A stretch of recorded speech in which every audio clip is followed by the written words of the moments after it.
I ask you the question, what's your appetite? What are you going to do that will ensure that when the alarm clock goes off, that you're already up 10, 20 minutes before your alarm clock goes off? Years, what is it? Internally, Eric, I want to be successful. I want to execute. I want to make all my dreams become a reality. I want to do everything I said I'm going to do. So my appetite increases. It gets stronger every year. I want more every year. I want to do more every year. I want to help more every year. I want to be bolder. I want to be better. I want to be stronger every single year. If you don't program yourself, life will program you.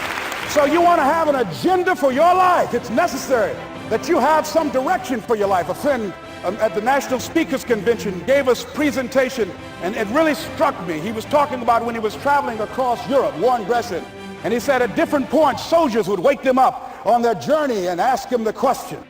And I posed this to you. The question was, where have you been? Why are you here? And where are you going? And that's what I ask you. Where have you been? Where have you been up to this point? You look at your life. You look at what you produce. Is it giving you what you want? Are you living on purpose? Are you living your dream? Are you acting on your ideas? Are you doing all you can do? Have you gotten comfortable? Are you procrastinating? Are you evading your own greatness? Are you surrounding yourself with people that can nourish you? Are you challenging yourself? Are you experimenting? Are you learning something different? Is your life an adventure or is it boring? Where are you going with your life? So I want you to take a millisecond right now, and I want you to think about what you want. What do you want? And here's the deal. I don't want it to sound good to other people. So we're going to be talking about how you get what you want. And frankly, getting what you want is simple. But notice I didn't say it was easy. It's very simple. In fact, if you think about it, we live in the most amazing moment in time. So that thing that you have up here, whatever it may be, you want to use healthy eating to cure your diabetes, you want to figure out how to take care of the elders and start a new hospice center, you want to move to Africa and build a school, guess what?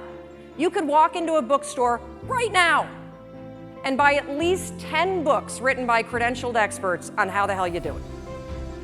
You could Google it, and you could probably find at least, 1,000 blogs documenting the step-by-step transformation that somebody else is already doing.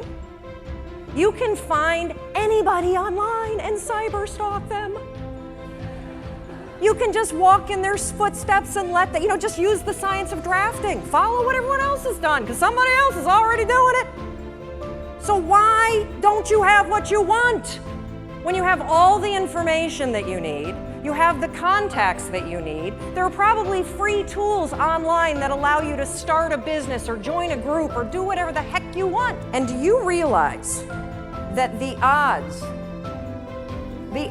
of you, 1 in 400 trillion.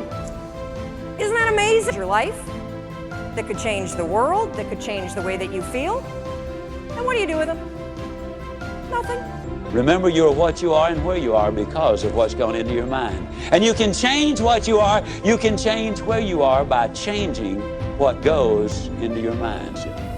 You can learn virtually anything you want to know about finances, foreign languages, the Bible, how to set goals, how to close sales, how to plan your life. You can learn so many things while you're there in your car. Feed your mind. Second thing I would encourage you to do is start reading something good every day. Did you know if you read 20 minutes a day and you're an average reader, that at the end of the year you will have read 20 200-page books, and that the average American only reads one good book a year? Think of what an advantage that will give you over the competition in whatever field you're in. You need to feed your mind. Now, a lot of times people say, yeah, when I'm down in the dumps just a little bit, I really enjoy listening because it gives me a lift. Well, I'm glad to hear that, but let me give you the most surprising news maybe you've ever heard. It's good to listen when you're down, But folks, the ideal time to listen is when you're sky high. Let me tell you why. When you're down, sometimes you grab at straws. Sometimes you grab the wrong straw. Also, a lot of times, and here's the real benefit to listening, it triggers your imagination, stirs up all of the stored information which you already have in your mind, and a lot of the good ideas then come forth. But if you're too down to accept them, then you turn away the very best ideas of all.